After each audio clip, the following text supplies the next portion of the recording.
Hi everyone and welcome to Club 1 episode 23 of Rolling in the Isles, an FM20 British Isles Journeyman series with me, the United City FM. So, right at the back end of season 3, we've been in relegation trouble all season long, having been promoted earlier than we expected from the First Division to the Premier Division. We've now got 4 games left for us. A couple of other teams around us, Sligo and Shelbourne, have got slightly different amounts of games, but we've got a real chance in the last few games to find a way out of relegation. If we go and have a look at our schedule of first team games, you can see that right from the beginning we were completely outclassed in this division. We started with a 5-3 loss to St Patrick's Athletic, and we went on a really poor run right the way from January all the way through till May, where we first got our first win. We drew once against Bohemians in April, but we got our first win in May. The Irish division, Premier Division, runs from January through to November, so it's a slightly different one if you're used to the English Football League system. But yeah, we found our first win in May, and then whilst we've been inconsistent since, we've been picking up wins enough here and there to close the gap on the teams that were above us, and August really helped with that. 4 wins out of 4. Only a couple in the Premier Division, a couple in the different cup competition, but even so, it really helped cement where we were heading. In the last few games, we've had a couple of wins and a draw, excuse me, which has been really positive, and it's left us with a position where we played our direct rivals, both Sligo and Shelbourne, in the last 4 games. We've got a challenging mid-table team in Waterford to play, and then unfortunately in there also we've got Cork City, who are running away with the title at the top of the division. We beat them last time we played them. I suspect they're going to want revenge on this one, and we're away from home, so that one's going to be a real tricky one, and we kind of write it off already and say that's more likely than not to be a loss. Let's just be realistic about that. We'll try for it not to be, but I'm sure it's got a real chance to being. So we've got 3 other games. If we can beat the 2 direct rivals, Sligo and Shelbourne, and maybe get a draw against Waterford, I'll be absolutely delighted with that, and that will give us a real chance to get out of the mess that we were in. So you can see Shelbourne are currently below us in the league, but they've got a game in hand over us. Today we play Sligo. We've got a game in hand over them.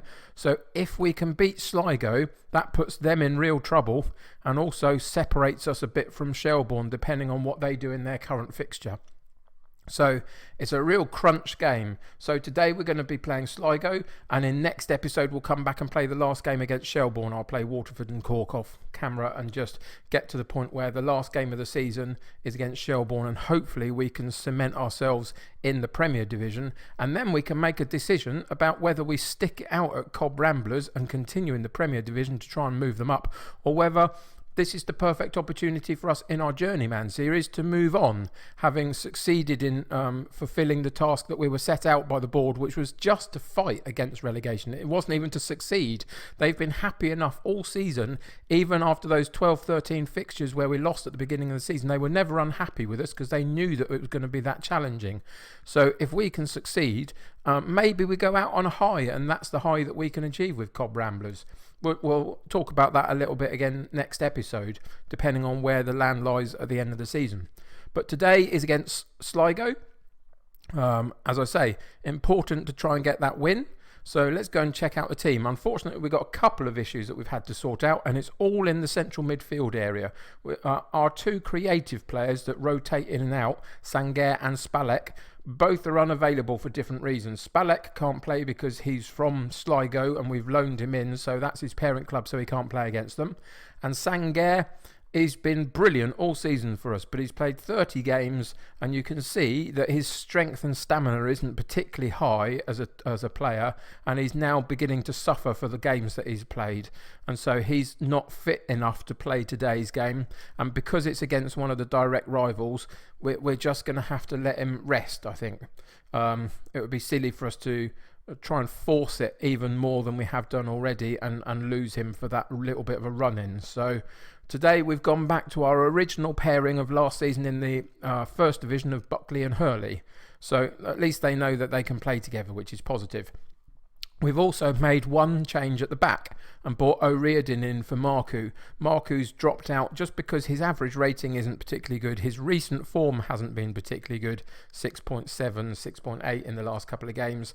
And whilst I think there's good pace about him, and that's why we brought him in, he's got good determination and positioning, etc., his actual defending quality isn't quite as high as I'd like it to be. So for a lot of the season, we brought him in for other attributes. Currently, we're struggling a little bit with his defending, and so O'Riordan has come in just for this game. He hasn't got the pace, but he's got slightly better defensive attributes. So he's going to play against Sligo, and Marku, I'm sure, will come back in the next couple of games. Other than that, it's pretty much what you would expect it to be at this point in the season. So it's Horgan in goal, Dooney at right back, Kane at left back, O'Riordan and Best in central defence, Buckley and Hurley in central midfield, Turner on the right, and Ratty on the left, Dolan and Curran up top, with a bench of Marku, Fleming, Lyons, Kennedy, O'Connor, O'Driscoll, Power and Dunn. So let's get into this crunch game and see what happens. So because we're up against one of our direct rivals, I thought it was really important that we really challenge the team to go out there and do something today, rather than just say, oh, it's all okay and you don't have pressure. I want them to know that it's important. So I've suggested to them we can move out the relegation zone with a win. So go out there and impress me. Make it very clear to them that I expect something from them today. And so let's go and see how we get on. So it's Sligo at home. Unfortunately, that's sends us away from home on this particular occasion. So they have the home advantage. So their fan support will be behind them. But we've got quality enough to really cause them a problem if we play to our best. And that is not us playing to our best there. As you can see, they came away with the ball. Was there an offside there? Maybe. We'll have to check that in a second. But yes, it's been disallowed from offside. I thought I could see that straight away. But we lost the ball very easily on down that right-hand side for us. And they came at us quite quickly. But you can see that Parks was in a very offside position, wasn't he, really? And so it didn't really challenge the goalkeeper. But we've got to be a bit more structured in our defensive work in midfield, I think, in the early stages. So again, Sligo come down this right hand side and then go centrally, but O'Riordan reads the play and comes out and challenges for the ball, clears the ball, and Dolan picks up the loose ball and puts it home for a 1-0 lead. Lovely play from our target man up top, Dolan. We changed him from a poacher to a target man halfway through the season, brought him in, and it's made a difference to how the structure of the team works. It was a decent clearance from O'Riordan. It was more a clearance than a pass, but Sligo defensively, they messed it up a bit, and Dolan pounced on the opportunity, got through on goal, and then calmly placed it under the goalkeeper for a 1-0 lead. And that's really encouraging early on after 10 minutes or so. So Sligo with the corner. Can they respond quickly and immediately? They don't. Dolan again picks up the loose ball, holds it up nicely, tries to go over the top, but it was fairly aimless into a position where he would have been more than anybody else. And so, unfortunately, Sligo pick up the loose ball again and they can restart their own attack right the way from the goalkeeper.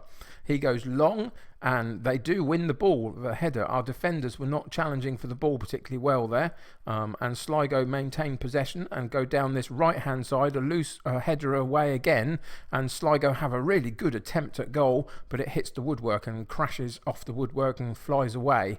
And so again, they had another decent opportunity, this time not offside, but they hit the woodwork instead. And we're being a little bit lucky in terms of how we're hanging on to what we've got so far. But if we can continue that luck and get another opportunity for ourselves before half time, then we're in a really good place, I would suggest, at this moment. You can see the stats for the game suggest that we haven't had quite as much possession as they have, haven't had as many shots on target, etc., as they have either. But the only stat that really matters at points in the game is that we are 1-0 up at half time. Very good goal, a couple of lucky moments, but I will happily take that. So we're going to tell the boys, we'll go with Barry O'Sullivan. He's doing pretty well in some of his assessments. So we'll tell the boys they did well and their efforts were excellent. And that will lift the mood in the dressing room and send them out, hopefully, with an opportunity to play a little bit less shackled in that sense in the second half. Give them a little bit of freedom, having really thrown it at them at the beginning of the first half to say you've got to achieve today. They're now doing it, so let's praise them when we can. Throw-in comes in for us. Hurley to Hanratty, cuts into Buckley, back out to our left full-back Kane. Is he going to go down the line or is he going to come in? He's going to go inside to Dolan, who loses possession from the defender, and the ball goes back to their goalkeeper, and they get to rebuild and attack again. I suspect the goalkeeper's probably going to go long. He does. Reasonably long, and they again maintain possession, but O'Riordan steps out of defence and heads the ball clear on that occasion, and again it goes through to Dolan and it gets another opportunity. I think it went straight over the top. I'm not sure the goalkeeper touched that, or did he? Nope, the goalkeeper put it over. So good save by him, good attempt by Dolan. Turner with the head, with the corner kick. Sorry, not a throw-in or a free kick, was it? It was a corner kick. He puts it in, but the header goes wide and over the top at that point. So, yeah, unfortunate on that. We're at about 68 minutes, 70 minutes, somewhere around there. So we're going to come in and just check what's happening in terms of our ratings and our conditioning. You can see that we've got a couple of issues. Buckley hasn't played too much football, so maybe we need to keep an eye on that, although he's doing okay at the moment. Turner's not having a good game down that right hand side, and Hanratty down the left hand side, and then Curran up top. So there's a couple of things that we could do. I'm going to take a chance on the midfield staying as it is.